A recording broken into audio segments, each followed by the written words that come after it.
Good afternoon, everyone. Welcome back for the last session on correlation and regression. And this will also be my last session with you. So let us begin with the two sums that I had promised I will be taking up in this extra lecture today. In this, what happens is that, as you know, that in statistics, people are sitting there collecting data. So there can be a human error. So instead of writing the values for xy, somebody may write it for yx, or they may take in some wrong values. So what happens when we find that out? How do we recalculate our values? So maybe it's a correlation coefficient or regression coefficient. So right now we are going to take up two sums in which when such a error occurs, how do we solve it? Okay. And yes, Bhumika, thank you for happy Holi, and happy Holi to all of you also. Yes.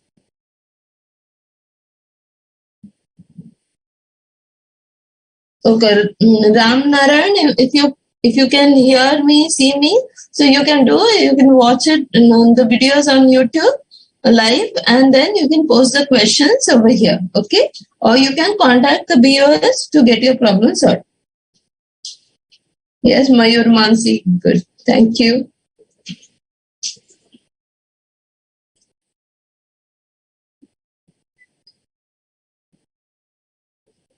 Okay, yes. So you can see the screen. So we are doing question number 17.6 on page 17.15. So if R is 0.4, N is 20, arithmetic mean and standard deviation of X and Y are 12 and 15 and 3 and 4 respectively. The pair of observation 20-15 means what? X is 20, Y is 15 was wrongly taken as 15-20. Okay, find the correct R. So they are asking you to find the correlation coefficient, the correct one. So here in the question itself, I have given you the hint. This question has to be handled in this way. So first we are going to find the correct covariance. Then we will find the correct summation xy. Then correct summation x, correct summation y, correct summation x square, and correct summation y square. You know, for correlation we need 6 things. N, summation xy, summation x square, summation y square, summation x, and summation y. So all these 6 things we need. In that, what we are going to do now is, because we already have an R, so we are going to try to find the correct R now. So in order to find the correct R, what are we going to do is, we are going to first find the correct covariance. Okay, so let us go into this. So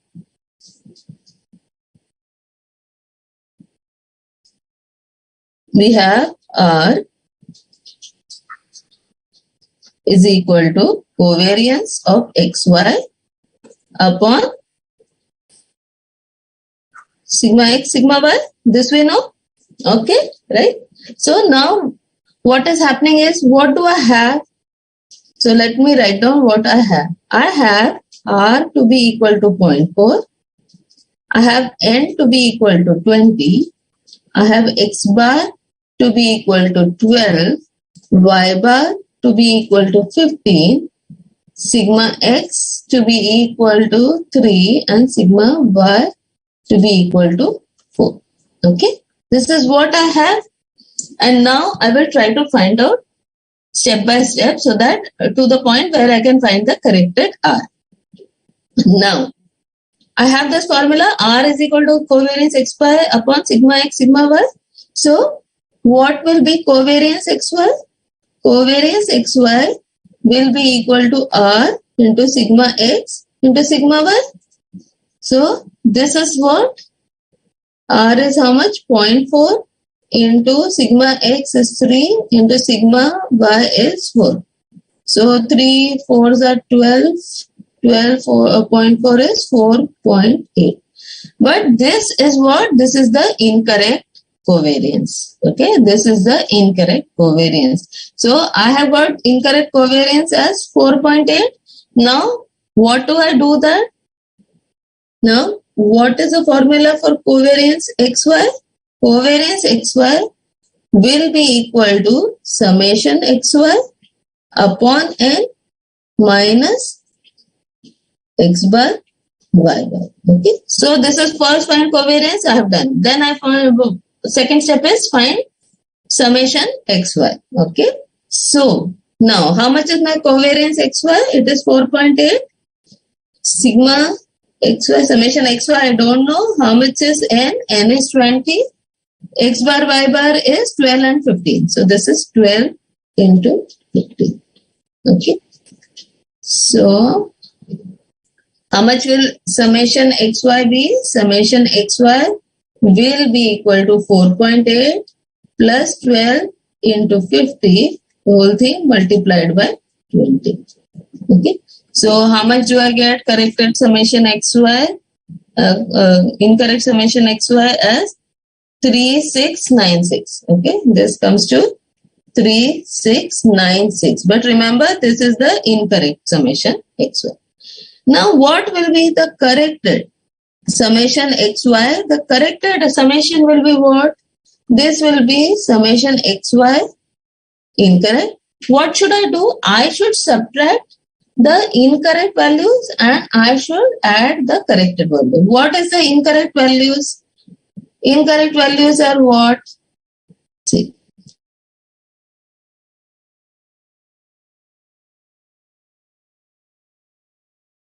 Practice to write down the correct and the incorrect.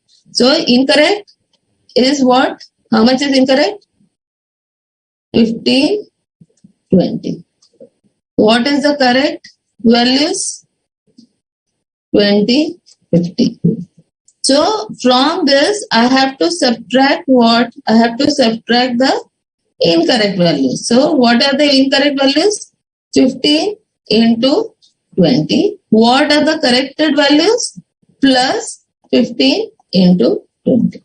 I will subtract the incorrect multiplication and I will add the corrected. In this question, it has only been a mistake of flipping. Okay, 15, 20 and 20, 15. So this multiplication, you will have no effect. Okay, but it may not be true for all sums. Okay, so in this case, what is this? This is 3696 minus 15 into 20 is 300 plus 15 into 20 is 300. So I get 3696 is the value of for correct.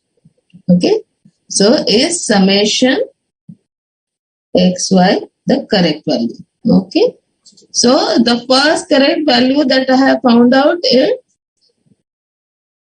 this. Now second I need to find corrected summation x and corrected summation y.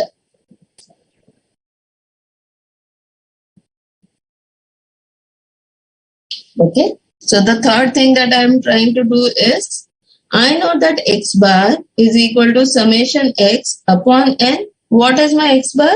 X bar is 12. So 12 is equal to summation x upon 20. So summation x, that is the incorrect summation x, is 240. So what will be the corrected summation x?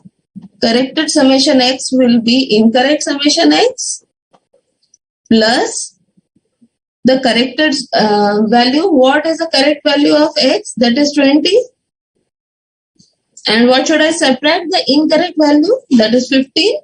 Okay. So I get 245. Okay.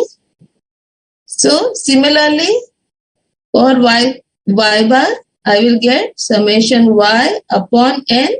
So summation y is equal to y bar into n. So this is y bar is how much? 15 into 20, which is equal to 300. But then I will have to see summation.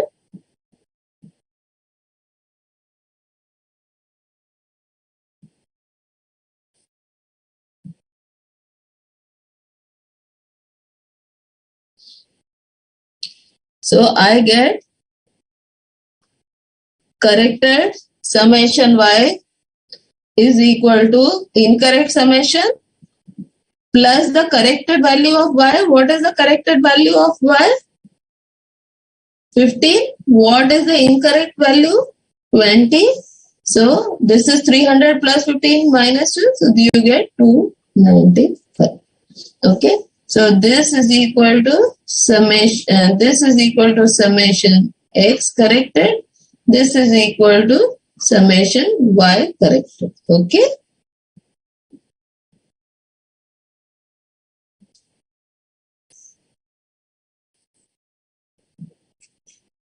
And this is summation y corrected. Okay. So this up till now we have found out this. Now we have to find corrected summation x square, summation y square. Okay. So I know sigma x is given to me as 3. Sigma x square is equal to how much? Yes. So that is summation x square upon n minus x bar square. Okay. Minus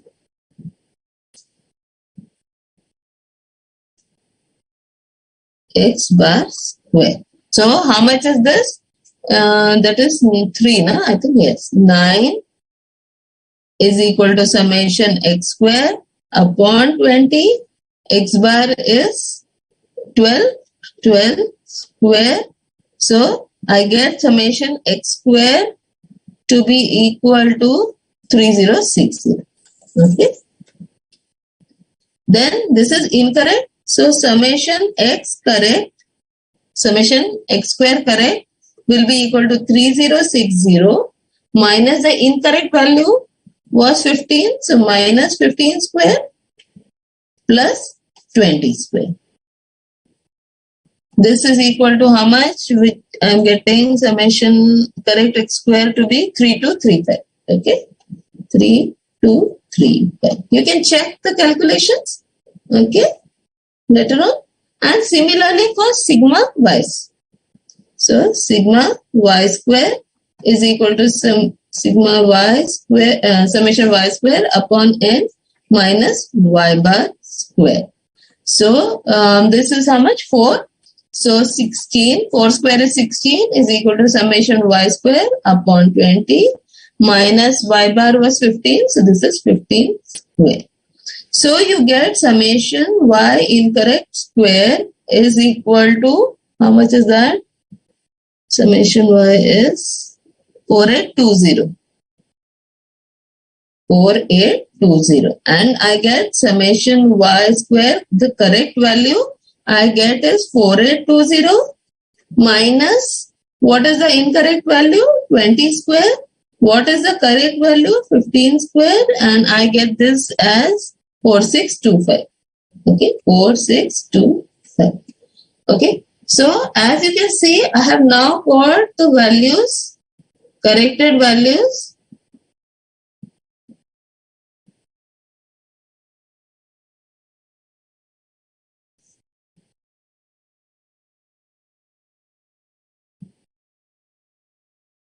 Okay.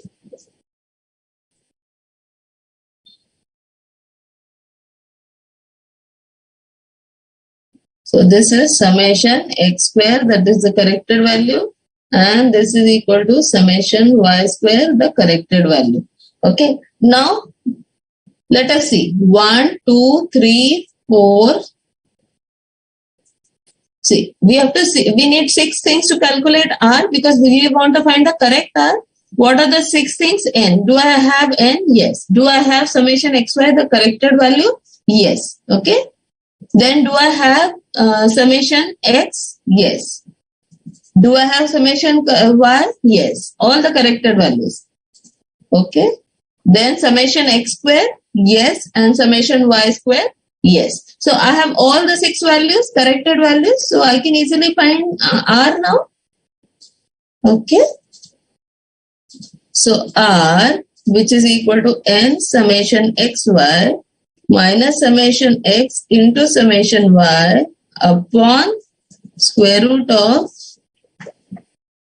n summation x square minus summation x the whole square into square root of n summation y square minus summation y the whole square. Just a minute. This 2 has to come outside the bracket.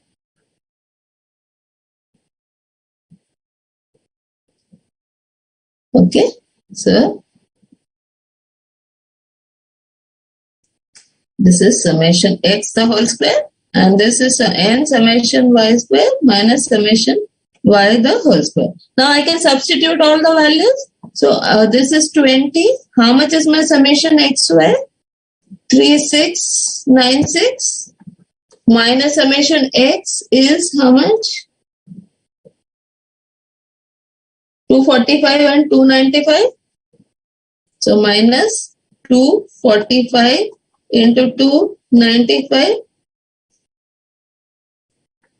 square root of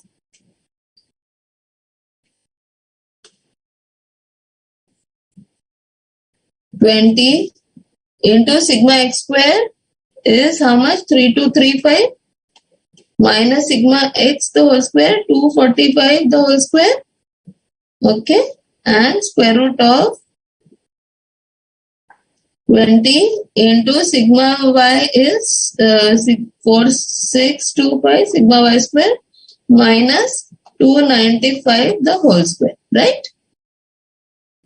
So when I solve all this, I get this to be equal, R will come out to be 0.31. Okay, R will now come out to be 0.31. So is that clear? Okay, how we have done this? Just let me go through it again so that you can follow it in the book also. You've been given R and you've been given x bar, y bar, sigma x, sigma y. Okay, but we found out that the numbers, the one reading, that is one value of x and y, the pair x and y was incorrect. So what I do is I first find covariance, then I find summation xy, then I find summation x, summation y, then I find summation x square, summation y square, because these are the 6 things that I need to find the correct value of R. All these corrected values I have found out, and then I substituted and I found the value of R. Huh? Okay, I hope you've all followed this. I know it is lengthy, but why I have given you is that you have an understanding, so that sometimes they may give you all the values and they may just ask you to just substitute and find out. So for that you must know this.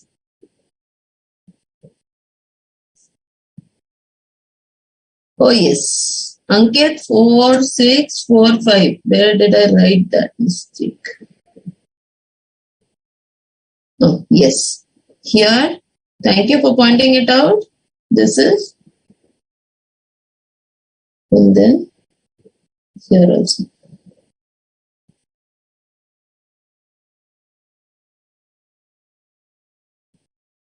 This is 4645 and this is 4645. Okay. Yes. Yes, Ankit. Yes, Chandan. Yes, Mayur. Thank you. Ayushi, thank you. Right? So, hope you have all understood this. Right? Now, there is this similarly, there is another sum.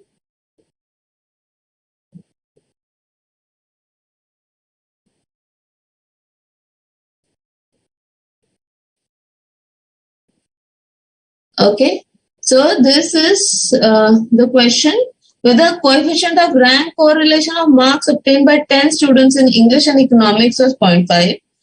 It was found that one difference in rank was wrongly taken as 3 instead of 7. The correct coefficient of rank correlation is, okay. Now you remember the formula for rank correlation coefficient, okay. R is equal to 1 minus 6 summation d square upon n into n square minus 1. Okay. As I said, it is a good practice to write down which is the incorrect difference and which is the correct one. So what is the incorrect difference? is 3. Okay. Correct difference is 7. Sorry. Okay. Now we have been given that rank correlation coefficient is 0.50. Now n is 10. Okay, so this is 0.50 and n is 10. I hope you can see this decimal over here. Rewrite it. 0.50. Okay. So all this is given, and what do I have to do now? N is 10. I will first find the incorrect difference and then correct the difference, summation d square, and then I will find the corrected r. Okay. So right now, what is given to me is 0.5. So 0.5 is equal to 1 minus 6 summation d square, which is the incorrect difference, upon n. N is how much? 10 into 10 square minus 1. Now 0.5 is equal to 1 minus 6 summation d square incorrect upon 10. 10 square is how much? 100. 100 minus 1 is 99. 99 into 10 is 990. So 6 summation d square incorrect upon 990 is equal to 1 minus 0.5, which is equal to 0.5. So from there I get 6 summation d square is equal to 0.5 into 990, or summation d incorrect is equal to 0.5 into 990 upon 6. What is this value equal to? Let me check. 82.5. Okay. 82.5. Now, summation d square, the corrected value. What will it be? It will be summation d square minus the incorrect difference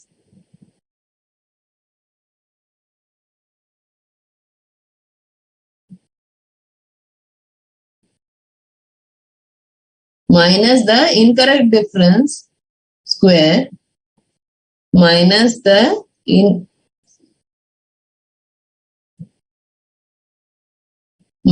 the incorrect difference square plus the corrected difference square.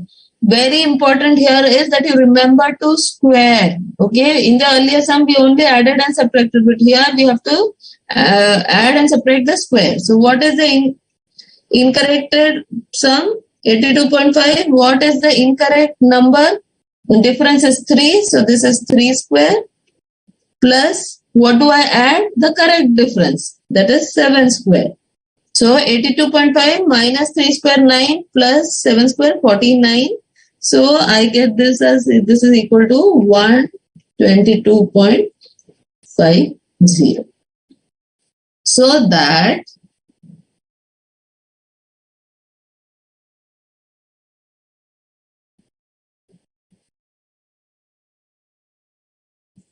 my correct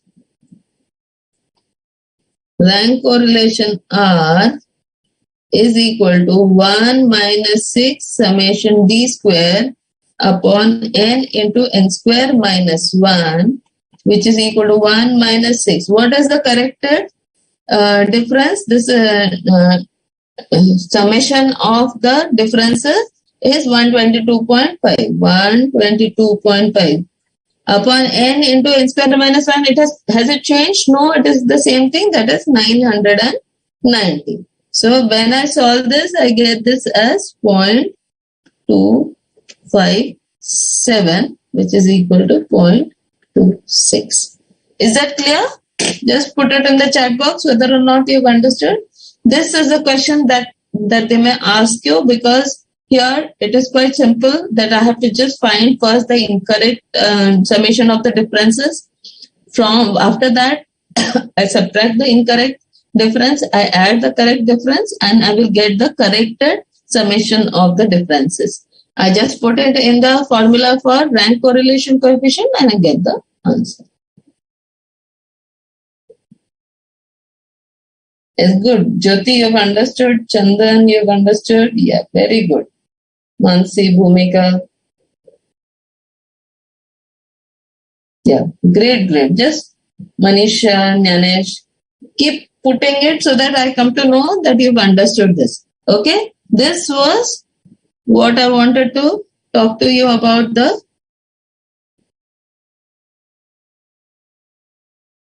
correlation. Now let us go to the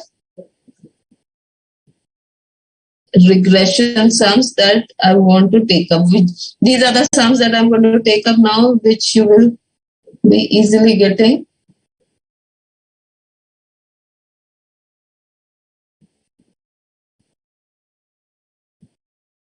Right? So this is what we are going to do right now.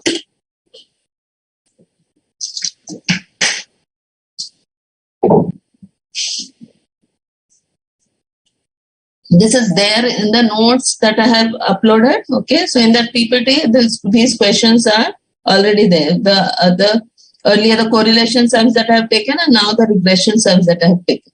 I will be taking. See, the last two sessions, what happened was we have concentrated on the concept, understanding, and then we gradually shifted to the questions that can come in the exam. So those concepts are also clear. I have a full knowledge of my formula, and from there I'm going to the question that will be asked in the exam.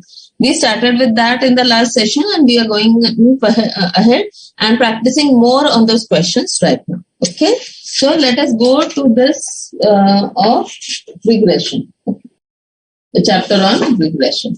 So for bivariate data means what? There are two variables x and y. X bar is given, y bar is given, byx is given, bxy is given. The most probable value of y when x is 60. Okay. So what is happening is the moment I see this most probable, just a minute.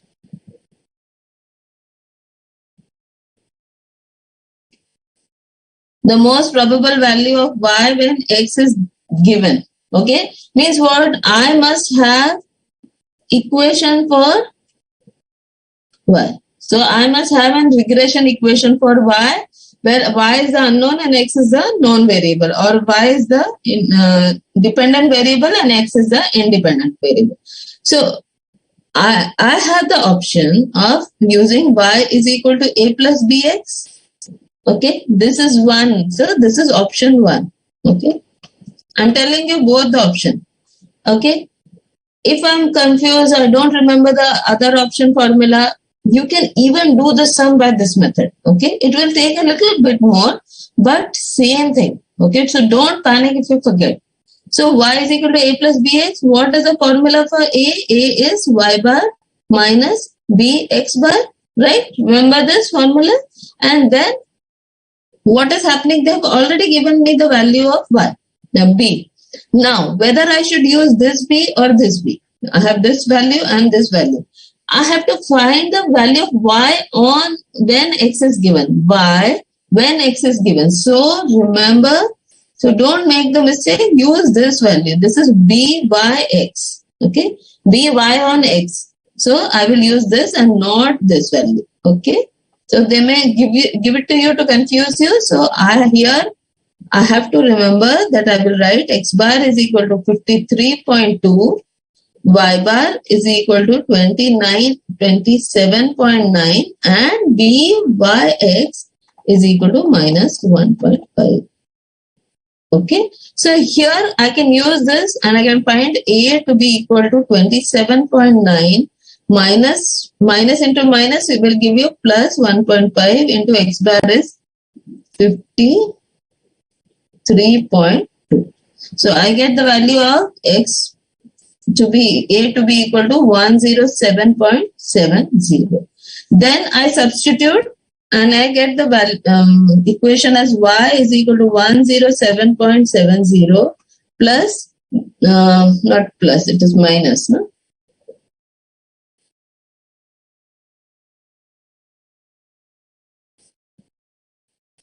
What is the value of b? Minus 1.5 and x. So I can use this equation and find out the value. So y is equal to 107.70 minus 1.5 into value of x is 60. So 1.5 into 60 will be 90. 107 minus 90. So I get it as 17.70. Okay. Clear?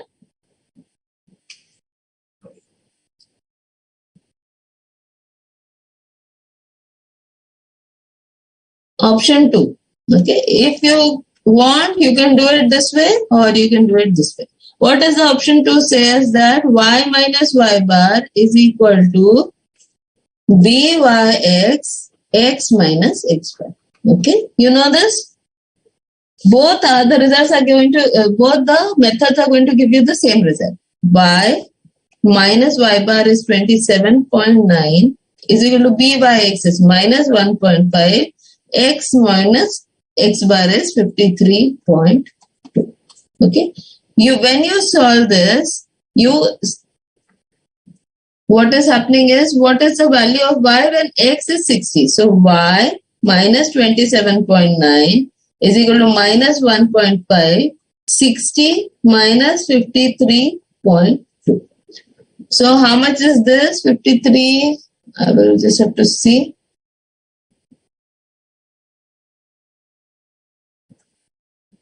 Okay. So I get y to be equal to 17.7. So both methods I'm going to get the same value. So whichever formula you can remember, use it and you will get the answer. Clear?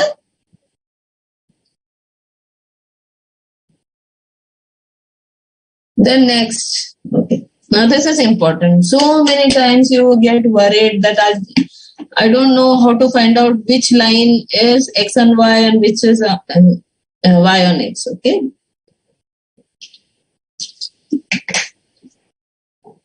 So I'm giving you a big hint.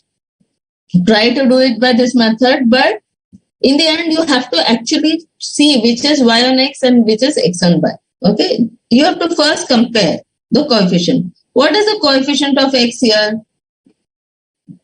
And what is the coefficient of y? It is 3 here. It is 1 here because y has 1. And in the second equation,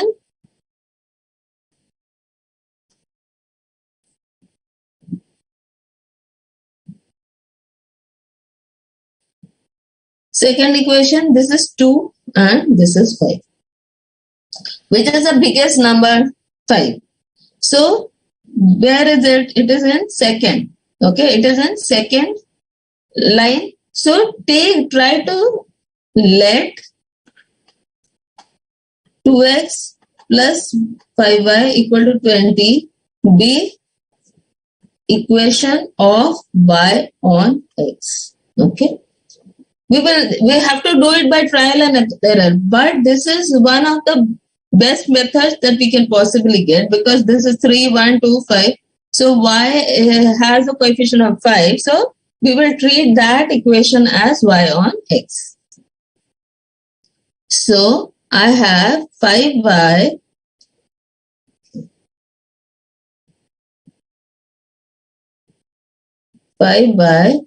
is equal to 20 minus 2x. Y is equal to 20 upon 5 20 upon 1 minus 2 upon 5x. So I get byx to be equal to minus 2 by 5. Okay. Because this is nothing but, okay. Because I know the regression line y on x is y is equal to a plus bx. Okay.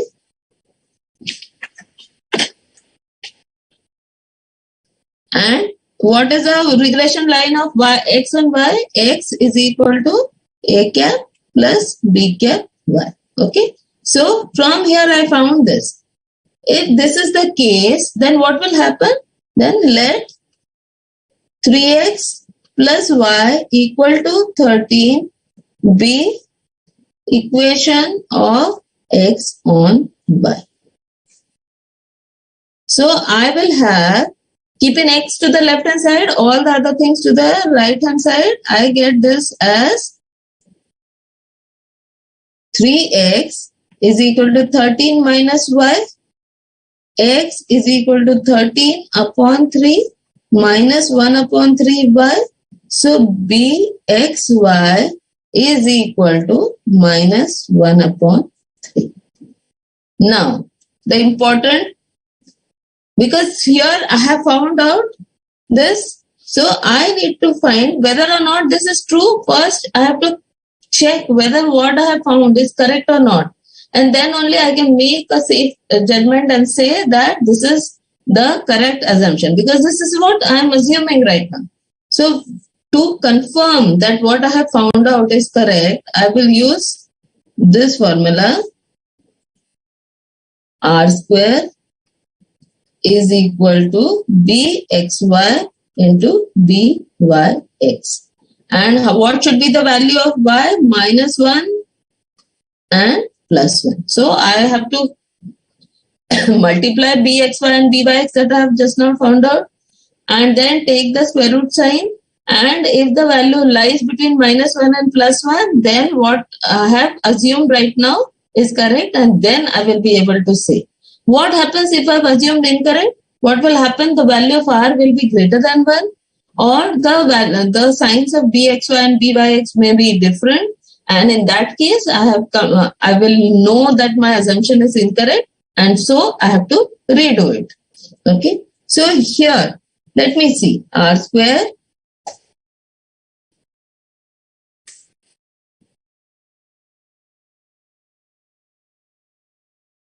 will be equal to minus 2 by 5 into minus 1 by 3, which is equal to 2 upon 15. So value of r is less than 1.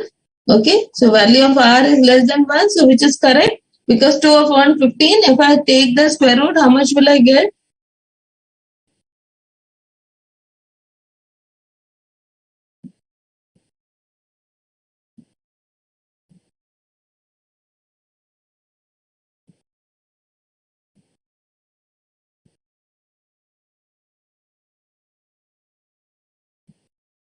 Three x plus y.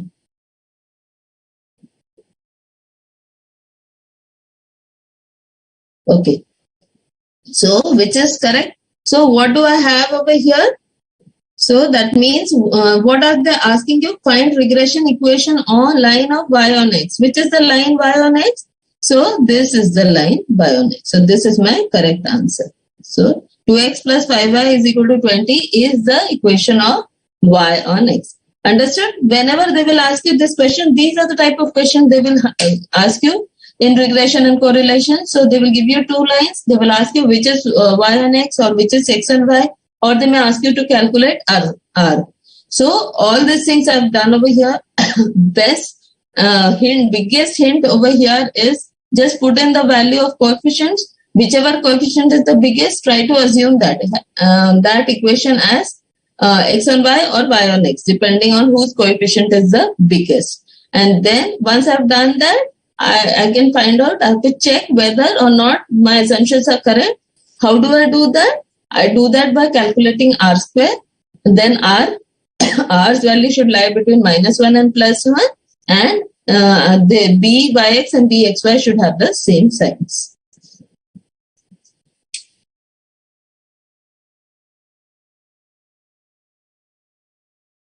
Okay, the third sum is this.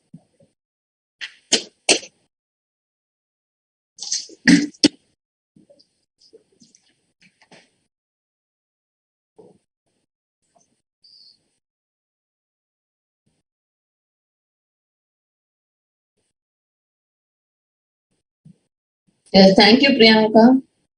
Yeah, very good, Priyanka. Chandan understood? Good. Another method for question 2, there is no other method. This is the simplest type of question that you can get, Ankit. So this is very easy. Okay.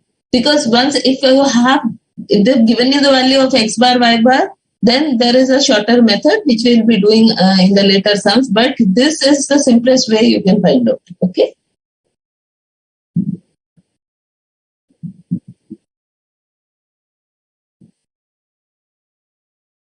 Mayur, what is 1.41? Okay, there is nothing over here. You can't get r greater than 1. Okay. Two variables have the regression lines, this and this. The coefficient of correlation is. They want you to directly find out r. Okay. Same method that we have done earlier. We are going to do this over here.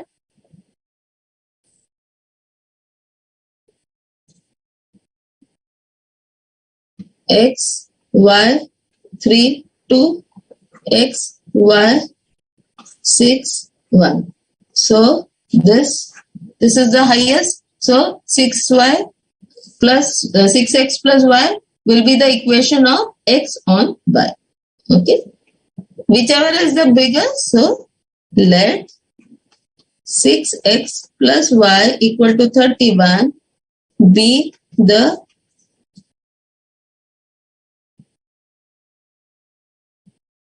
line has come out very bad. So let me change that. Okay. No. Today my lines are not coming correct. Okay. Be the equation of x on y. Okay. In the earlier sum, 5 was there, which was the coefficient of y. So we took that equation as y on x. Here we are taking x on y. So I have x on one side, y on the other side. Why? Because I want to have this as b cap y, this format. So I will write it as 6x is equal to 31 minus y. X is equal to 31 upon 6 minus 1 upon 6 y. So I get bxy is equal to minus 1 upon 6. You can also write this as b cap. Okay, whichever symbol you are comfortable with. If this is the equation of x and y, obviously the other equation will be y on x. So let 3x plus 2y equal to 26 be the equation of y on x. Okay. So I have y a plus bx. This format I need to put it. So I have 2y is equal to 26 minus 3x.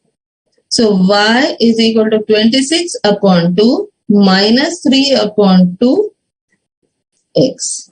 Okay. So I have byx to be equal to minus 3 by 2. Is that clear? So what will happen here is I know r square is equal to bxy into byx. How much is this? Bxy is minus 1 by 6. And how much is byx? It is minus 3 by 2 is r square. Okay. So r will be equal to 3 ones are 3 twos are. So my r square is minus into minus plus 1 by 4. R will be equal to square root of 1 by 4, which is equal to 1 by 2. Very important. Now see, sometimes you are so happy कि अरे मेरे को answer आ गया. So now, because bxy and byx both have the negative sign, my r will also have the negative sign. That is, I will have negatively correlated. Okay, so this correlation is what? It is negative. So I will have value of r to be equal to minus 1 by 2 or depending on what the option is, minus 0.5. Is that clear? So once I found bxy, byx, I find out r square. But suddenly, because when I multiply two negative numbers, I get a positive number, I find the square root and I totally forget about the sign. So you should not do that. Okay? Is that clear? All these sums are the sums that you can get in the exam. Those type of sums I have taken up right now.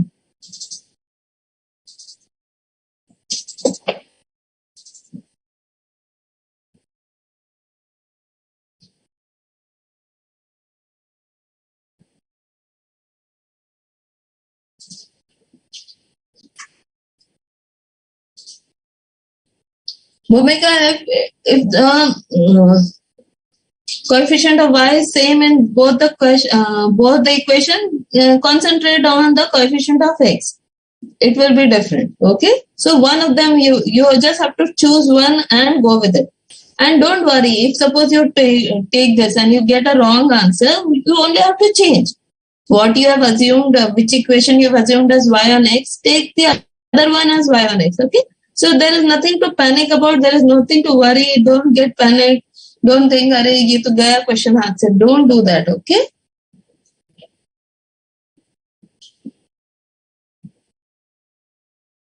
See, what will happen, Manisha, if you do the other way around? If you take this 2x, 3x plus 2y as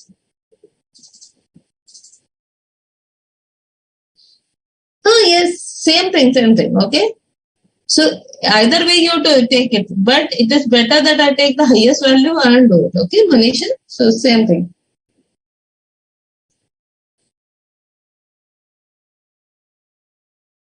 Priyanka, if one of them is only byx or bxy is negative, that means you have arrived at a wrong answer. Check your calculation. Both the byx and bxy, you will get the same sign. Okay, so that is not possible. Now the next question we are taking is the coefficient of correlation between x and y is minus 1.2, 1 by 2.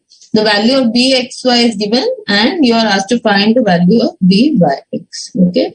So r square is equal to bxy into byx. Okay. This formula I am using. They have given this as minus 1 by 2 whole square. bxy is given as minus 1 by 8 into byx. They want us to find out. So how much is this? This is 1 by 4 is equal to minus 1 by 8 into byx. So byx is equal to minus 8 upon 4. 4 ones are 4. 2. So answer is minus 2. Okay. So easily you are able to find out. But these questions become easy. Why? Because you have practiced a lot. Okay. And you know your formula. You will know your formula only when you practice a lot. If you think if you start counting the number of formula, you will not be able to solve it. You have to just keep on practicing. So you will forget about how many formula are there. Just looking at the question, you will remember the formula. Okay. Given x bar is this, y bar is this much, sigma x is given, sigma y and r. The regression coefficient of x on y is. Okay. So here what is happening is x bar 16, y bar is 20, sigma x. Okay. And they are asking the regression coefficient on x and y is. Now r bxy is equal to r sigma x upon sigma y. bxy is equal to r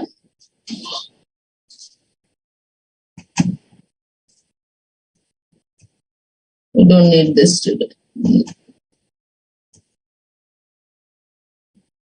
R sigma x upon sigma y. How much is R? R is 0.6. Sigma x is given to you as 4.8. Sigma y is given to you as 9.6. So this is 1 0, this is 2 0, 2 1 0, and 0.3. So I get the answer as 0.3. Okay, x bar and y bar, they have just given you extra. You don't need that, because what we have to find out? We have to just find out regression coefficient of x on y. Is that clear?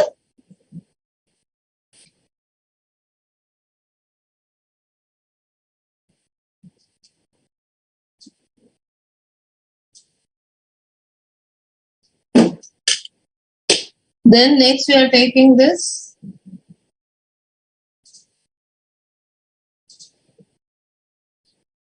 Bala, why have you taken minus 0.5? Yes, I told you, na, here. The sign of bxy is minus and the sign of byx is also minus. So the sign of r will also be minus. Okay, that is the rule. The sign of r will depend on the sign of bxy and byx. So the sign of the regression coefficient will determine the sign of the correlation coefficient.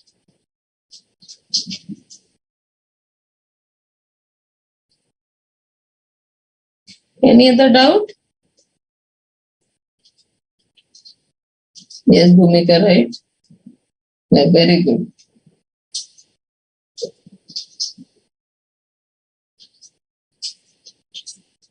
Manisha, I've already taken probable error, so you can go back to that video, okay? So now the standard deviation of x and y are this, and coefficient of correlation is this. The correlation coefficient of y on x. So I have b yx to be equal to r sigma y upon sigma x. How much is b by x? Is 0.8. R is equal to not 0.8, so that is what we have to find out. That is R. So byx, R is how much? 0.80. Sigma y is how much? 8 upon sigma x is how much? 5. Okay. So this is equal to 6.4 upon 5. Answer is how much is 6.4 upon 1.28. Okay. So earlier sum we had found bxy. Now we are finding byx. If mean of x and y variables is 20 and 40 respectively, the regression coefficient of y on x is 1.608. The regression line of y on x is. Okay. Now, since they have already given you this, regression coefficient of y on x is 1.608. So, first I will try to see whether A or C is the answer, because in both this I can see 1.608. So, let me check this. Okay. So, right now I am eliminating B and D, concentrating only on A and C. Now, within A and C, which will be the correct answer? Here, you don't have to go into the formula, but you have to just substitute. Okay. Substitute y to be equal to 40 and x to be equal to 20. Okay. So RHS, let us see for A. What is the value of RHS? This A equation. RHS is 40. Okay. Because y is equal to 1.608x. Now let us see LHS. LHS is how much? 1.608x plus 7.84. I substitute 20 over here. 1.608 into 20 plus 7.84. If I substitute 1.608 into 20,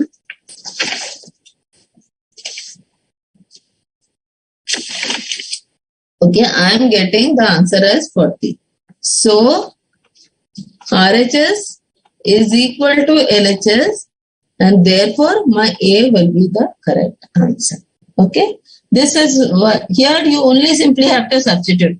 But the most important thing is that you know that y is equal to A plus bx.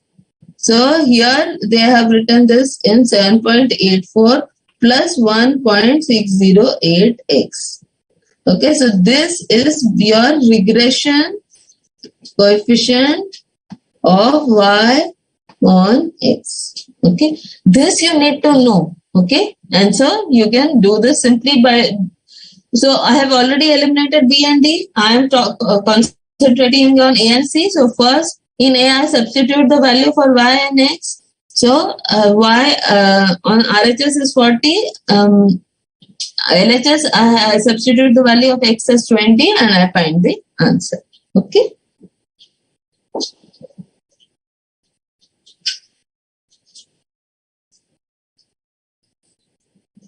If the mean of X and Y is 3 and 1 respectively, the regression lines are. Which of these lines are the regression? So they have given you 4 pairs of lines and they want you to find out which of them are regression lines. Okay. So first thing I will do is I will substitute the value of X and Y in the equations to see which of them satisfies. Okay. So for A,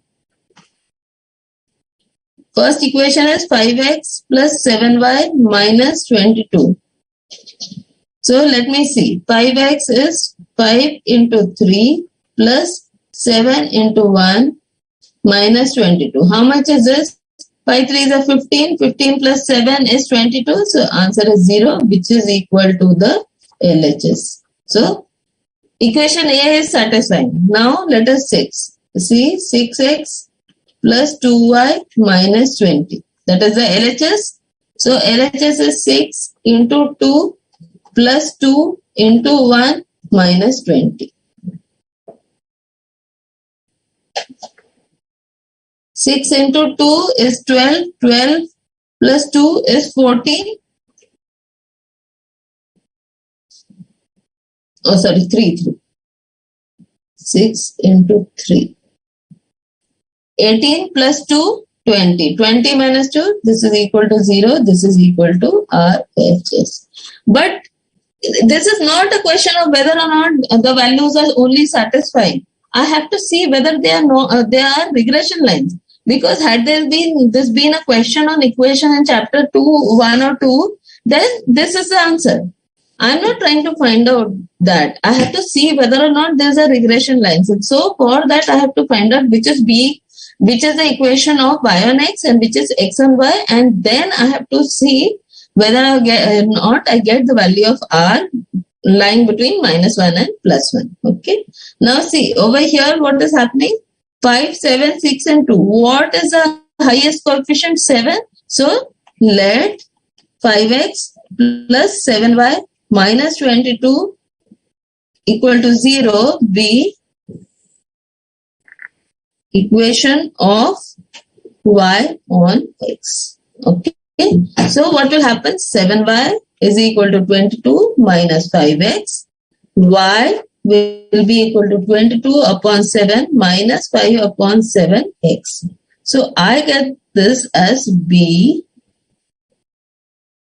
yx to be equal to minus 5 by 7. Now let 6x plus 2y minus 20 equal to 0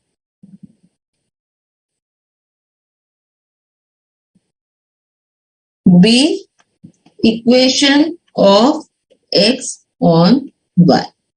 So what will happen? 6x is equal to 20 minus 2y.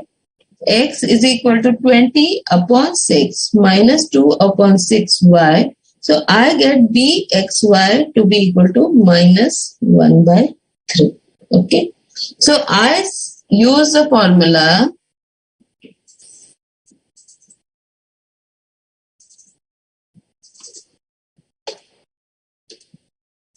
r square is equal to byx into bxy. Okay.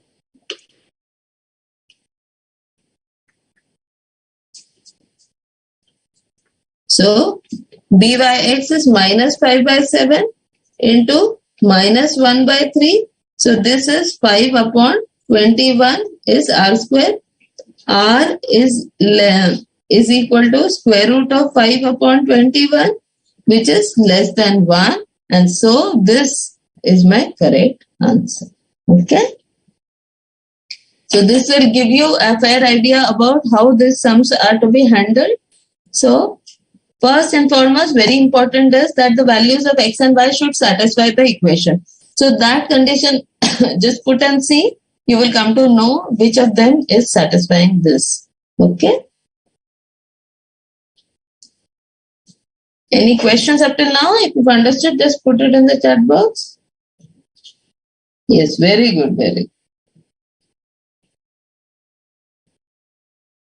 Mansi, where is minus 1 by 3? Oh,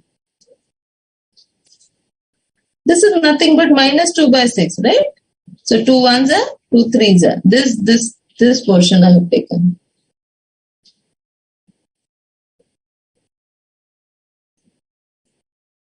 Okay, this is my bxy.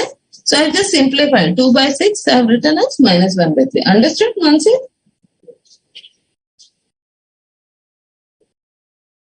Excellent, excellent. Priyanka, very good.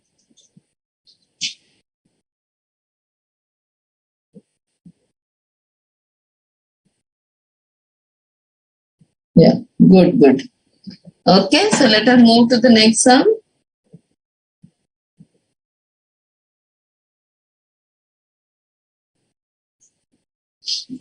The regression line of x on y is 3x plus 2y is 100, and then the value of bxy is, okay, regression line of x on y. They've already given you that this is x.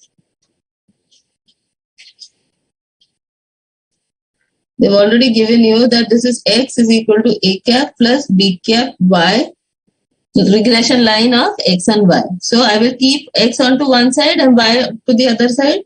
So this is 3x is equal to 100 minus 2y.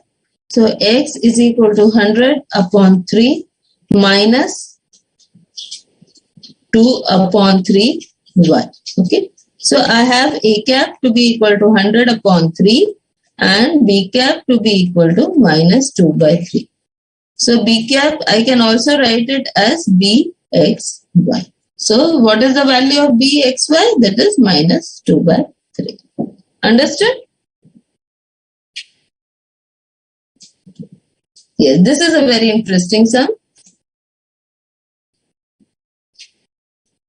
The regression line of y on x is given to this, and the Karl-Pearson coefficient of correlation is 0.5. Find sigma y square upon sigma x square. Okay. So you have been given that this is regression equation y on x. So this is the format. So I will rearrange the line. This is equal to y is equal to 2 plus 1x. Okay. So byx is equal to 1. Okay. Now I know that byx is equal to r sigma y upon sigma x. Okay. I know that byx is equal to r sigma y upon sigma x. So byx is how much? 1. What is the value of r? It is 0.5. Then I don't know sigma y upon sigma x. So sigma y upon sigma x, this 0.5 will go down. So this will be equal to 1 upon 0.5. But what have they asked you? Sigma y square upon sigma x square. Isn't it? So squaring both sides. So I will get sigma y square upon sigma x square is equal to 1 upon 0.5 the whole square, which is equal to 1 upon 0.25.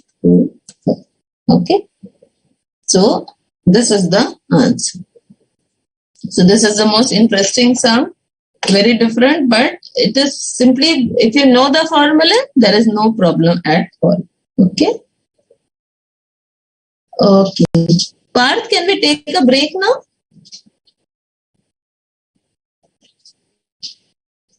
Parth? Yes.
Shuru? Welcome back. Okay, now we are going to the set A of your exercise, so that I'm going to try to help you understand the theory questions that they may ask you in the exam. Okay. Now, first question.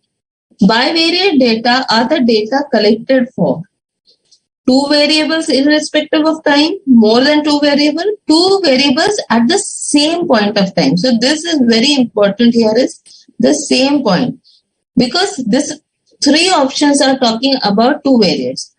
Now, option B is automatically incorrect because we are talking of bivariate, so this option cannot be there. So let me change the color.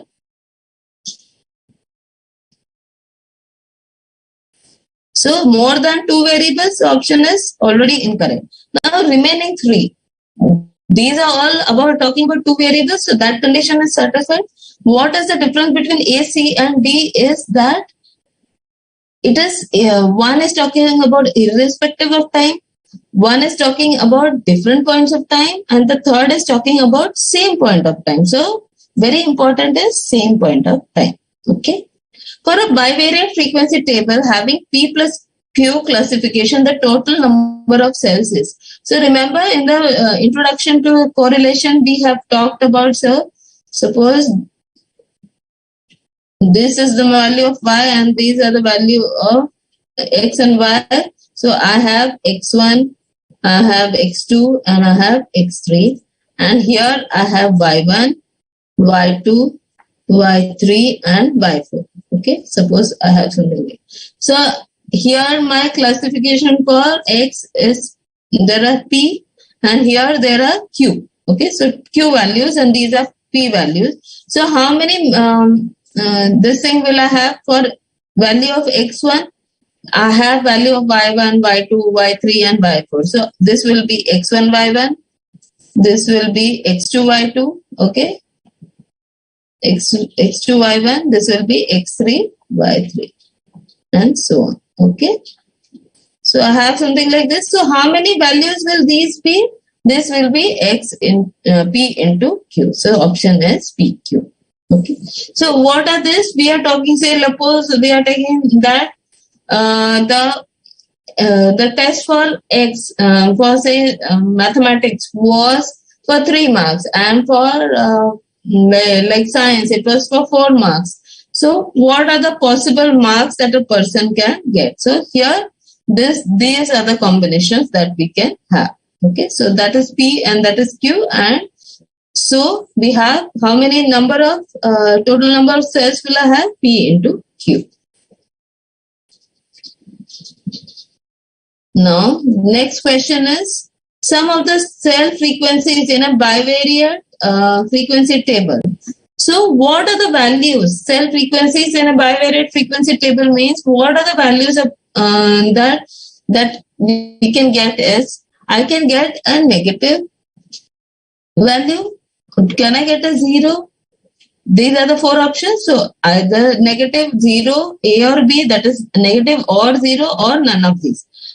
In a cell frequency, can I get a negative value, negative cell frequency? No, I can get it as 0 or positive value. So the 0 will be the correct answer. For a P into Q bivariate frequency table, the maximum number of marginal distributions is. See, remember first chapter, marginal distribution is this. So this is my marginal distribution here, and this is my marginal distribution here. So this will be 1 and this will be 2. So how many marginal distributions can I have? 2. So maximum marginal distributions are 2. For P into Q classification of bivariate data, the maximum number of conditional distributions are. Maximum distributions will be P plus Q. Okay, here, remember this. So what is the conditional? What will be happen if I have this value of x2? If I have frozen this value, then what will happen? It can be y1, y2, y3, or so. For example, we talked about tossing of a dice. Okay, that time we talked about the tossing of the dice. So, what is the probability that I will get 2 on the dice? So, if I get 2 on one dice, so I can have 1 to 6 on the other dice. Or secondly, I have 2 on both the dices. What will happen? So in that case, what is these different conditional probabilities that I can have? That will be P plus Q, because there are P conditions for X, there are Q conditions for Y. So together I may have P plus Q. Okay. So remember, if not, go back to the video of correlation that I have done. In that I have explained you what is conditional probability, what is marginal distribution and conditional distribution, and so from there you will be able to understand this. Okay. So P and Q. Now correlation analysis aims at. Okay. Now whenever such theory question comes, what does correlation give you? Correlation gives you whether or not there is a relation and what is the extent of the relation. What does regression give you? Regression says, okay, you know there is a correlation. You know that there is a relation. What is the value? Okay, how can I use this to find a value? Okay, now, so correlation analysis aims at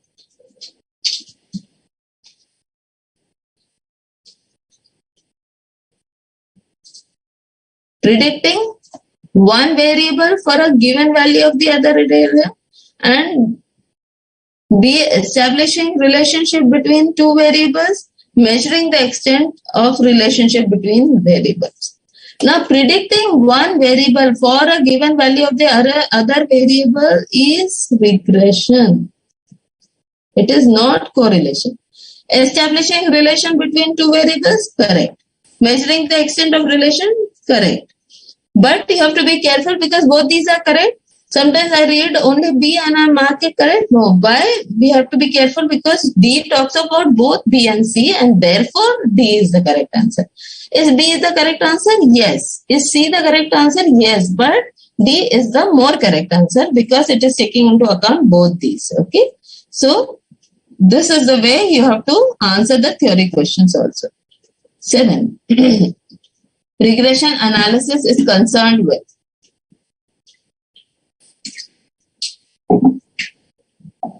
correlation, tries to find out whether there is a relation and the extent of the relation. Regression tries to crystallize it in form of value of one when the value of other is given.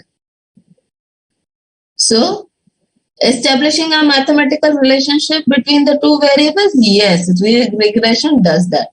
Measuring the extent of association, this is correlation. Predicting the value of the dependent variable for a given value of the independent variable, yes. So therefore, A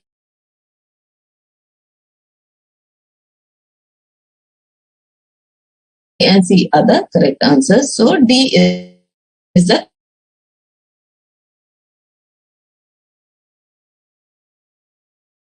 correct. Okay. Sometimes then I try to find the correlation. The correlation, I can see a relation over there. Okay. But as such, this relation may not be a direct link between them. It may be caused due to some other factor also. For example, let me take an example of consumption of ice creams in month of May and number of suicides in May. Sometimes you may see that there is a relation. Okay, you can find out. But are they related? Is consumption of ice cream causing suicide? Absolutely not. So why is that relation? There may be due to various different reasons. So what happens is, what is spurious? It is a bad relation between two variables. No, it's not bad relation. It's just data. Okay. it is very low correlation between two. No, you may have you may have an extent of relation. It is a correlation between two variables having no causal relation. So that is when you are talking about spurious correlation, you are talking about causal relation. So they have absolutely no causal relation, but you are getting. Is it? It is a negative correlation? No.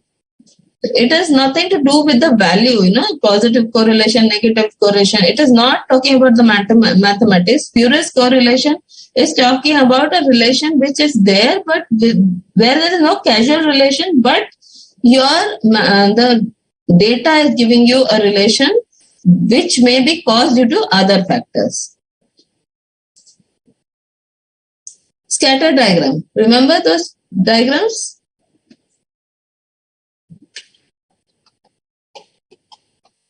Okay.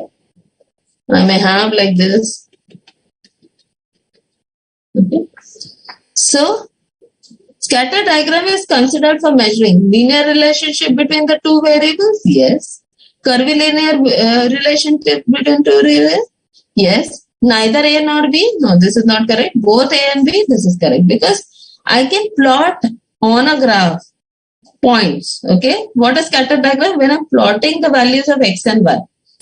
Can I do that for linear? Yes. Can I do that for curvilinear? Yes. Because there are just, I'm trying to plot. I may even have something like this, Okay. Can I do that? Yes, I can perfectly do that. If the plotted points in a scatter diagram lie from upper left to the lower right. Okay. So let me draw that. Upper left. So this is my left hand side. And this is my right hand side. Okay. Upper left to the lower right. So I have points like this. Then the correlation is, when this is the case, it is negative. Why? The slope of the line is negative. And so I have a negative correlation. If the plotted points in a scatter diagram are evenly distributed, okay, like this. So what will happen? R is equal to 0 for this. So R is 0. Okay, this is the correct answer. If all the plotted points in a scatter diagram lie on a single line. So what are the possibilities? That I get something like this. All the points are like this. Or I may have like this. All the points lie on the line. So in that case, it can be either perfectly positive correlation, or it may be perfectly negatively correlation. So either A or B. So either. Both. It cannot be both. One line cannot be both positive as well as negative. So the word either. Okay. So again, there is a Google. So both or either. Which of the options should I choose? Whether I should choose C or D. So I have to choose D. Why? Because it can either be a perfectly positive correlation, or it can be a perfectly negative correlation.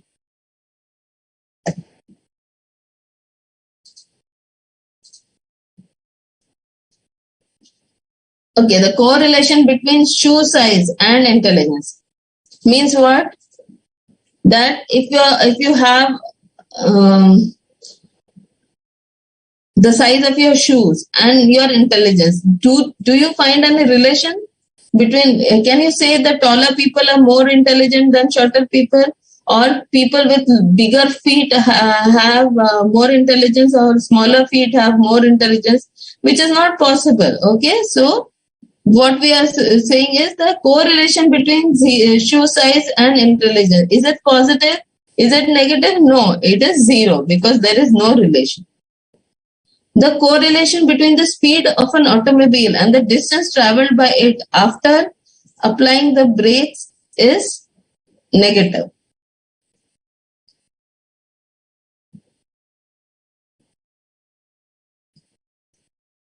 So scatter diagrams helps us to, okay, what does the scatter diagram help us to? Find the nature of correlation? Yes. Compute the extent of correlation between two. Compute? No, it does not help me do that. Obtain the mathematical relation? No. So can I have both A and C? No. I can find the nature just by seeing the plotted. When this is there, I can say it is positively correlated. When my points are lying like this, I can say it is negatively correlated. When I have something like this, I say there is no correlation. Okay. So it helps us find the nature of the correlation. It will not help me compute the correlation, and it will not help me give a mathematical relationship. For that, I have to use certain formula, and then only I can do that. Pearson's correlation coefficient is used for finding correlation of any type of relation. It is used for finding linear, because Pearson is used to find linear. Product moment correlation coefficient is considered for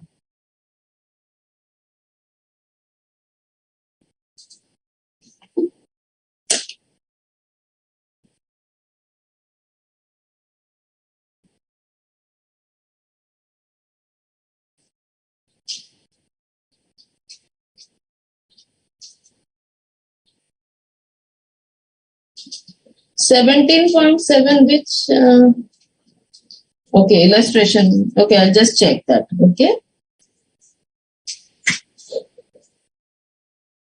Yes, Ankit, those questions are there more for your understanding. What questions I took right now today, those are the questions that, those type of questions you will get. Bigger questions are there only for your understanding. You will not, for 1 or 2 marks, you will not be able, and you don't even have place over there to be able to calculate all the tables, summation x, summation y, summation xy, summation x square, summation y square. It is more probable that they will give you those values, and then you will have to apply the formula. Okay, so don't worry. Same thing for yeah.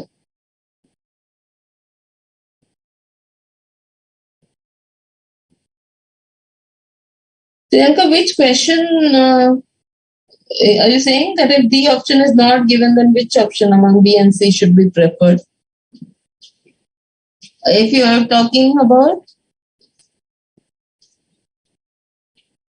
just let me know question number, okay?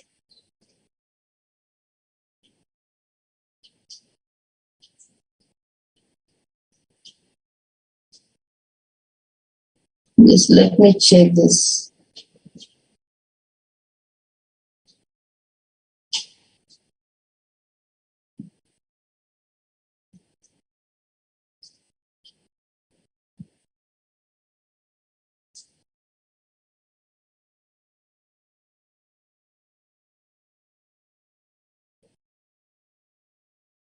It's 17.7. Just let me see.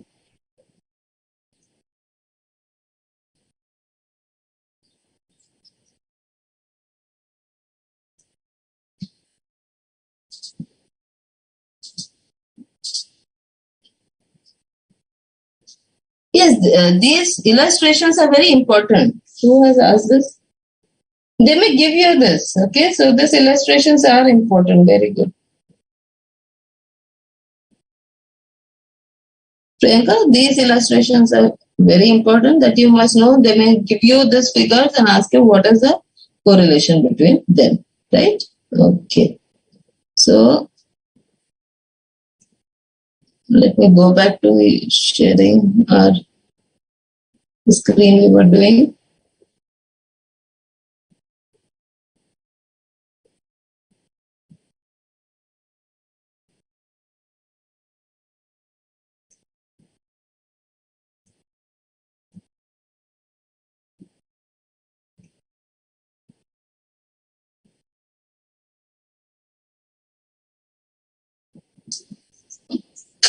Okay, so now let us go to product moment correlation coefficient is considered for finding the nature of correlation, finding the amount of correlation. Yes. So once I find this, the value of R, what does it give me? The sign will give me the nature, whether it is positively correlated or negatively correlated, and the value will give me the amount of correlation. So that if I have R is equal to minus 0.91, what did I tell you? This minus means what? It is negative. And what is this value? 0.91 is nearly equal to 1, so it is strongly.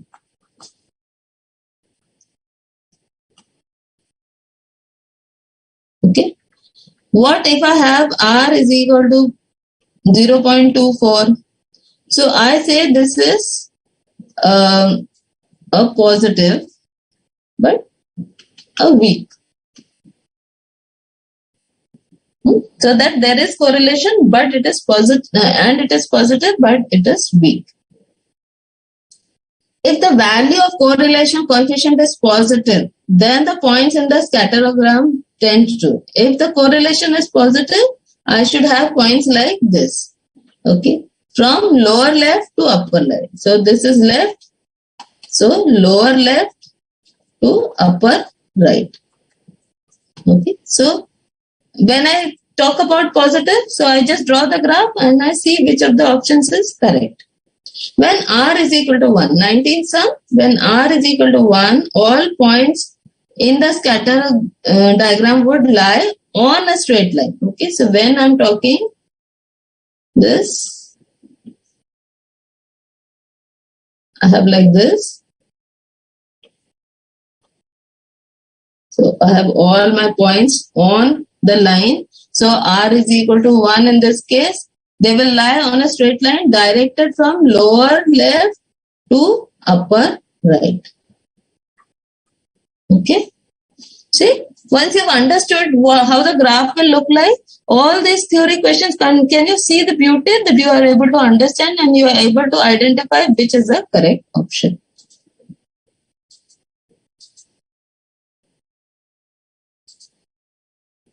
Product moment correlation coefficient may be defined as a ratio of, okay, so product moment correlation coefficient. Whenever you have a question based on the formula, so what I should do is I should simply write down the formula and then I will be able to get. So this way R is what? Covariance of xy upon sigma x into sigma y. Let us see. The product of standard deviation of the two variables. This is talking of standard deviations in the numerator. So this is not the correct option. The covariance between the variables to the product of the variances. So this is talking, what is this saying? This is saying covariance xy upon sigma x square, sigma y square. Why? Because it's talking about variances. This is also not correct. The covariance between the variables to the product of the standard deviation. So this is the correct option. Because this 2 means what? It means divided by. It means divided by. Okay. So this will be the correct. So for that, whenever you have a question like this, write down the formula and see which of the options will give you the correct answer. The covariance between two variables is strictly positive, strictly negative, always 0. It can be covariance. There is no restriction. The restriction is on R. R is going to lie between -1 and +1. So, but for covariance, it can be positive, negative, or 0. The coefficient of correlation between two variables is what is? It can have any unit. It is expressed as a product of units. It is unit free. Okay, so R is unit free.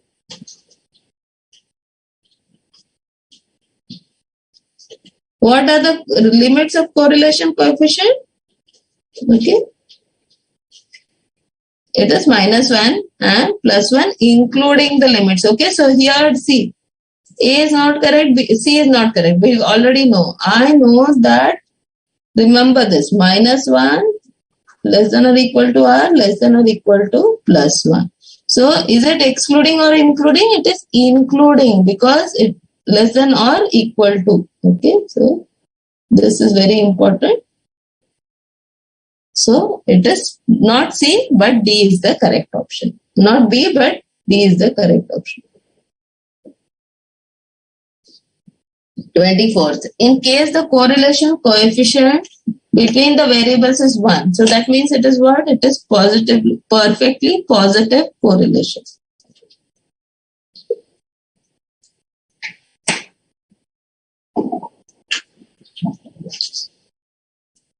So what they have given you, they have already given you the correlation.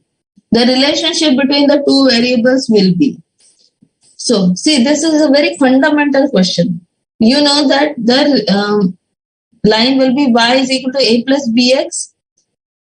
Now what will happen here? Is this the correct answer? This is correct, but there is certain point is missing that we have to now talk about B. Okay, so B is very important. So A option though correct, but it is incomplete. It is not incorrect, it is incomplete. So I will say no. Y is equal to a plus bx, b less than 0. Can we have b negative when my r is positive? No. We know that r takes the sign of what? R takes the sign of the regression coefficient. So correlation takes the sign of regression. I already know that r is positive. So b have to be positive. Have to be positive. Okay. So this option is also not correct.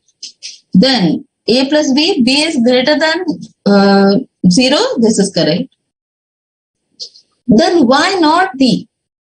See, b is greater than 0, b is positive. This is also correct. But it is talking of a also has to be positive. That is not a condition for r to be equal to 1. You can have, the line can be like this, or I can have this line. Okay. So I can have the line like this.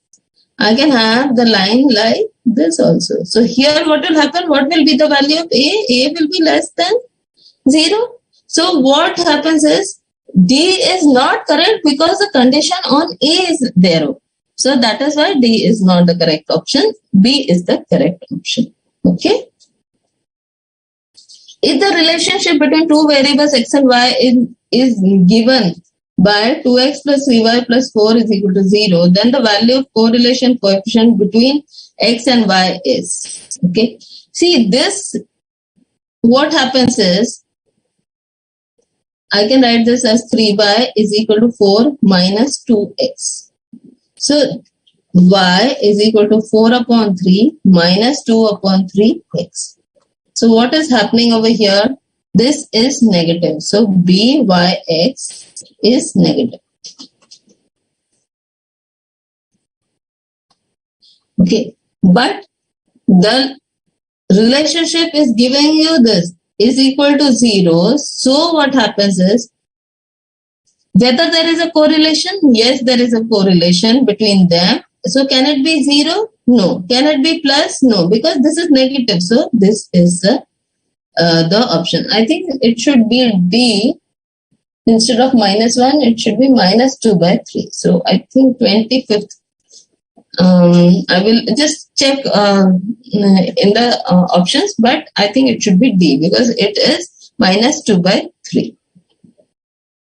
So 26, for finding correlation between two attributes, we consider, okay, when I am talking about attributes, remember this chapter, right? We are talking about attributes. So attributes. So when I am talking about attributes, what should I use? I should use the rank to calculate the correlation. So which of this? Pearson correlation? No. Scatter? No. I will use this. This is the better option. So I am using C.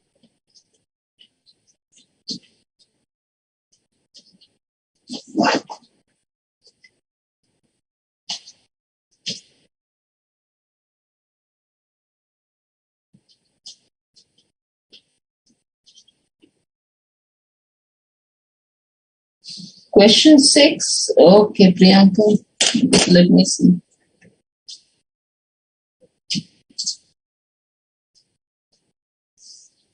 So they will not give you. Then Priyanka, in this question, she is asking whether when both B and C option is not given, then what will happen? Then they will give you only one correct option. Okay, if they say none of these over there, then they will make sure that either B or C will be only one of them. The wording will be such that only one will be the correct option. Okay. Okay. Illustration number 17.7. Okay, let me see.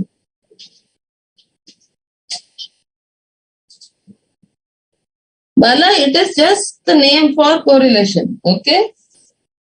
There are 4 methods. Okay, we just did this question.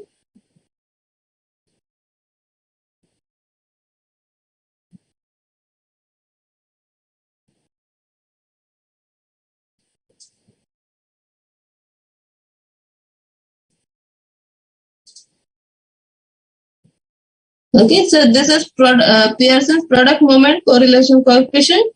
Then scatter diagram, Spearman's rank correlation coefficient, and coefficient of concurrent deviation. These are the 4 methods that we use to find out the correlation coefficients. Okay, so in that, Pearson is the product moments correlation coefficient. Okay.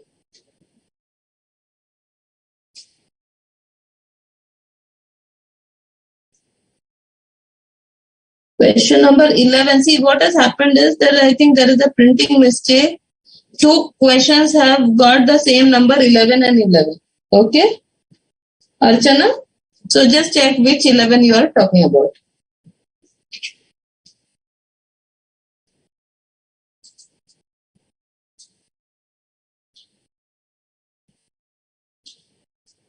Manisha, I will see, but I don't think we will need to do that question.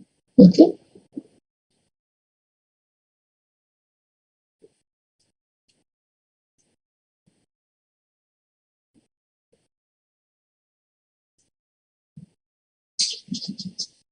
Let me check. Okay.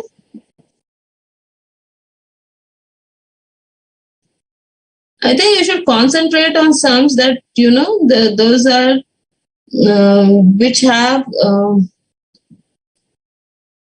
yes, see, question C, set C, question number 12. You will not get such questions, These are big questions that are meant for your understanding. You can solve them. Where will you find a place to write down 10 values of X, 10 values of Y, and make that big table? Okay, so don't panic and don't go into things. Concentrate on things that we are actually doing,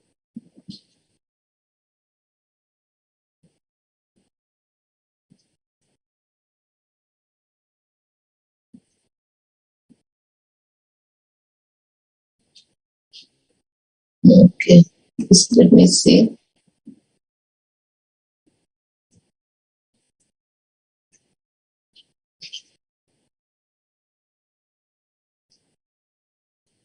Okay, so we have done till 25, right? Now, when we are talking about attributes are things that we cannot measure, like beauty, honesty. So those are attributes. And when I want to find the correlation, then I will use the Spearman's rank correlation. Now, the 27 for finding the degree of agreement between between 2 judges in a beauty contest, I will use the rank correlation. So I may have Spearman, the name Spearman may be given, or they may even ask you to just say coefficient of rank correlation. So you will use that. If there is a perfect disagreements means what? Perfect disagreement minus 1. Then what will be the value of the rank correlation coefficient? It will be only minus 1. Okay. If it is just strongly negatively correlation, then you will have value nearing minus 1. But this is perfect. The word perfect is given. When the word perfect is given, perfect agreement will give me plus 1. Perfect disagreement will give me minus 1. When we are not concerned with the magnitude of the 2 variables under consideration, we consider the concurrent deviation. Okay. because we are not talking about magnitude. So what we did in concurrent deviation, we just saw whether the next number was greater than the previous number or smaller than the previous number. So here we were not talking about the magnitude, we were just seeing whether it is more than or less than. So in that case, we are using C. Because in rank correlation, we are giving ranks. So the ranks are important. So we are talking about the magnitude. In product moment correlation coefficient, we take the actual values of X, we take the actual values of Y, and then we perform arithmetical things on it. Okay. So what happens there is we are taking the actual values. In rank correlation, we are giving the ranks and then doing the calculations. So therefore, only in case of concurrent deviations, we are not talking about the actual value. We are talking about whether or not the next number is more than the previous number or less than the previous number. What is the quickest method to find out the correlation between two values? If I want to have a value, so concurrent deviation, because we are just there, we are just talking about whether it is more than and less than. So casually we will come at a number about what the correlation will be. Okay. Because in rank, because C and D option, we have to do the actual calculation. In scatter diagram, we just come to know whether or not there is a correlation. But to find an actual correlation, just to crystallize it, to give it a value, I have to use the concurrent deviation method.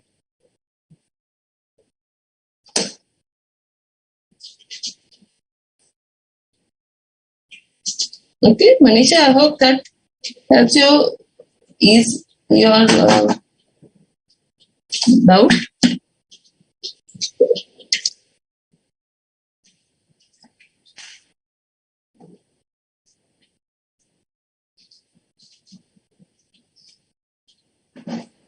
Now, what are the limits of the coefficient of concurrent deviations?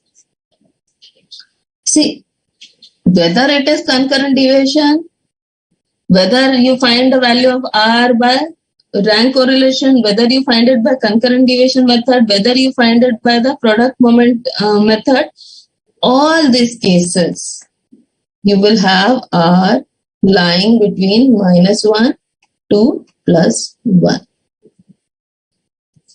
So there is no limit, option is correct. Between -1 and 0, option is incorrect because it lies between -1 to +1. Between 0 and 1, no. Between -1 and +1, the limited value is inclusive. So that is why this is the correct option. Inclusive means -1 can also, R can also have the value of -1 and R can also have the value +1. So that is why it is inclusive. You've done in the chapter on sets, inclusion and exclusion. If there are two variables X and Y, then the number of regression equations could be 2, because either you will have X on Y or Y on X. You cannot have less, you cannot have more. Since blood pressure of a person depends on age, we need to consider, so blood pressure is the dependent variable. What is the independent variable? Age. So age will be my independent variable and blood pressure will be my dependent variable. So you will have a regression equation of blood pressure on age.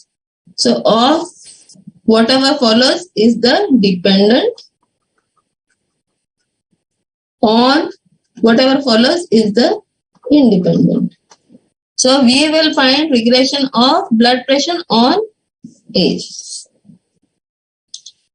So only A is correct. Does age depend upon blood pressure? No. So that is why this is not the correct option. Both A and B? No. Either because one of them is incorrect, so C and D are incorrect because my blood pressure will depend on my age. The method applied for deriving the regression equations are known as least square method. So the normal equations we use, okay, so there also we will get the normal equations. The difference between the observed value and the estimated value in regression analysis is the difference between the observed value and estimated value is error, residue, or deviation. So, observed and estimated are error or residue. Okay, so this is just a theory question where you need to know this answer. The errors in case of regression equations are you can have a positive error, negative error, or a zero error. The regression line of y on x is derived by minimizing of the vertical distance and minimization of the horizontal distance in the scatter diagram or both. See, so regression line of y on x. So we have this. You can see the illustration in the book also.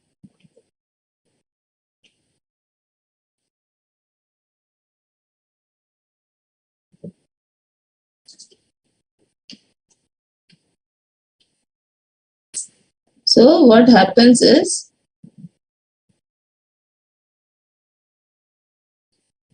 here this distance,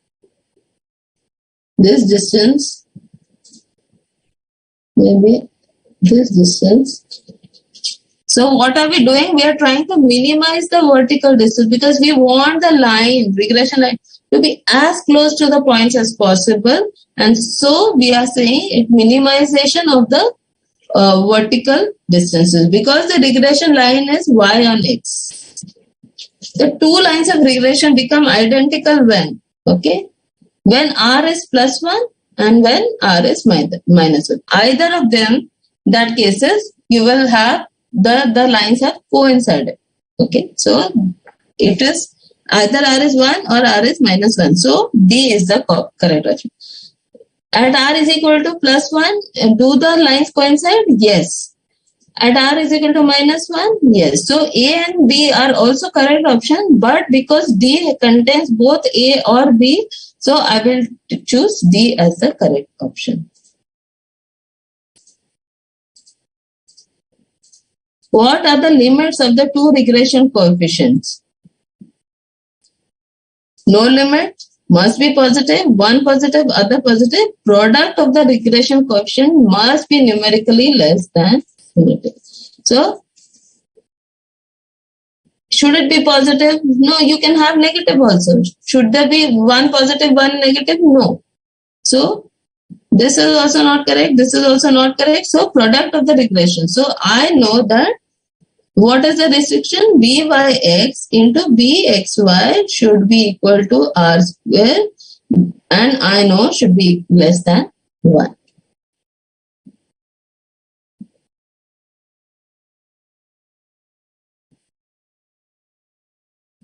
So regression coefficient remain unchanged due to shift of origin.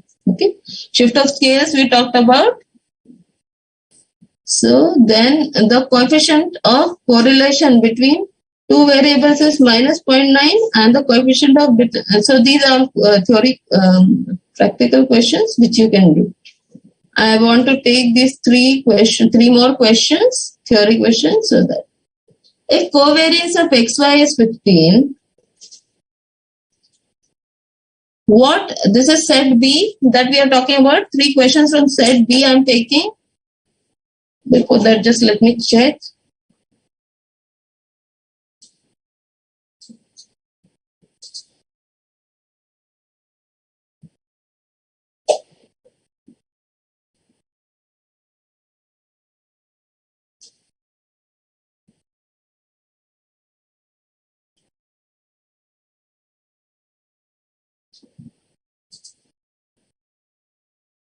Bala, 25th question, what happened?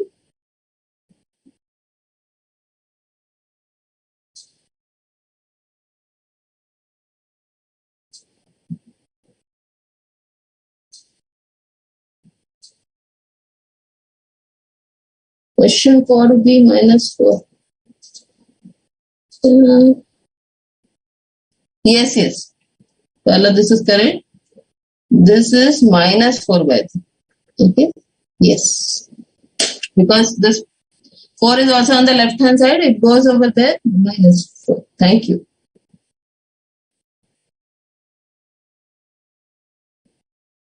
Yes, Archana, you saw that? Good. Nanesh, no, I'm not there for intermediate. You will have other faculties for intermediate. Okay.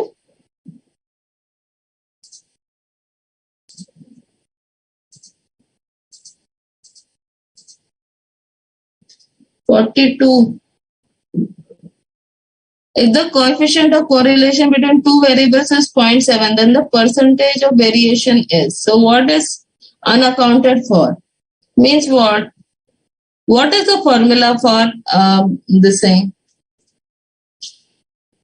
Explain variance. And the percentage of variance unaccounted for means coefficient of determination, and then that is 0.7. Then we are talking about R as 0.7. Coefficient of determination is what? R square.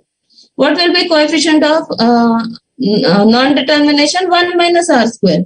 So what will that be? 1 minus 0.49, which is equal to 0.5. And in terms of percentage, it will be 51%. Is that clear? Okay. They are just talking of percentage of variation unaccounted for. Unaccounted for is non-determination. Okay. Because when I'm talking about determination, is the determination talks about explained variances. Non-determinant talks of unexplained variances. Here they are saying unaccounted for is means the same thing. Okay. So it will be 1 minus 0.7 whole square. So which is 1 minus 0.49, which is equal to 1 minus 0.49 is giving you 0.51. So that is giving you 51. Yes, Mansi, you're welcome. If covariance XY is 15, what restriction should be put for the standard deviation of X and Y?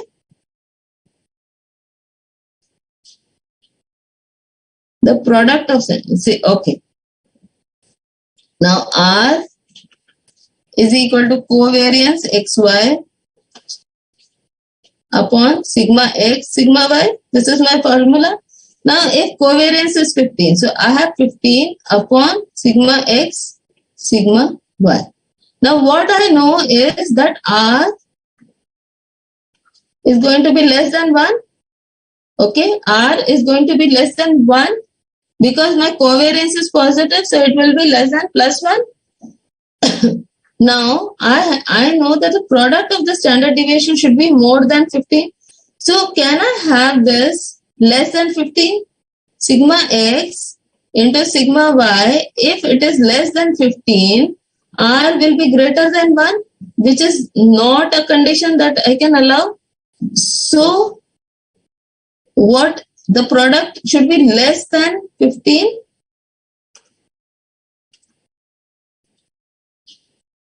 This is not allowed. The sum of standard deviation should be less than 15. I don't know this condition. This I don't know because I don't know what is sigma x plus sigma y. Is it going to affect my R? No.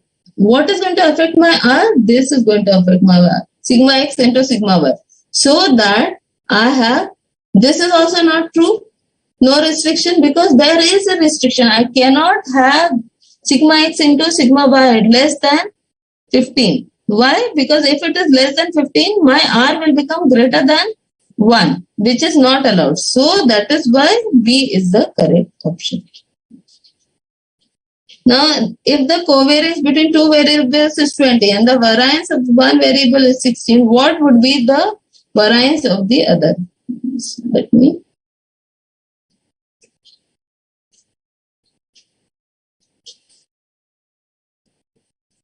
Covariance is this, variance of this is 16. Now I have R square is equal to covariance square upon sigma x square into sigma y square. Okay, I'm just squaring because I just want to see what is the value of this R square. If the covariance between them, R square is covariance between them is 20. So 20 square will be 400. variance of one variable is 16, what will be the variance of the other variable? Okay. So what will this be? 400 upon 16. So 16. What will be the value of 400? 4 fours are 4 hundreds are. So 4 ones are 425. Okay. So what do I have is sigma r square is equal to 25 upon sigma y square. Same like in the earlier question. What is the restriction on sigma y square now? Sigma y square has to be more than 25. Sigma y square has to be more than 25. Why? Because I cannot have r square to be greater than 1. And so this condition, sigma y square should be greater than or equal to 25. So that maximum I can get 25 upon 25, I can get r as 1.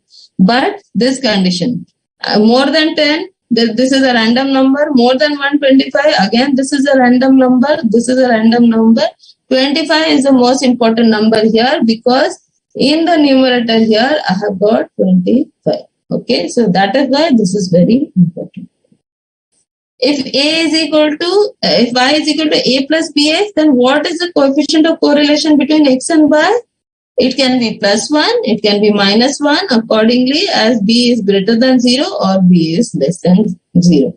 So the sign of b will determine whether or not I have a positive correlation or a negative correlation, and it can be plus 1 or minus 1. Okay, so these are the sums that I wanted to take with you. Okay, I hope I have as far as possible tried to cover every possible scenarios. Yes. So all the best for your exams, and continue with your classes, continue with your studies, and have a wonderful study period. And once you get through, so in the next batch, please let me know your results.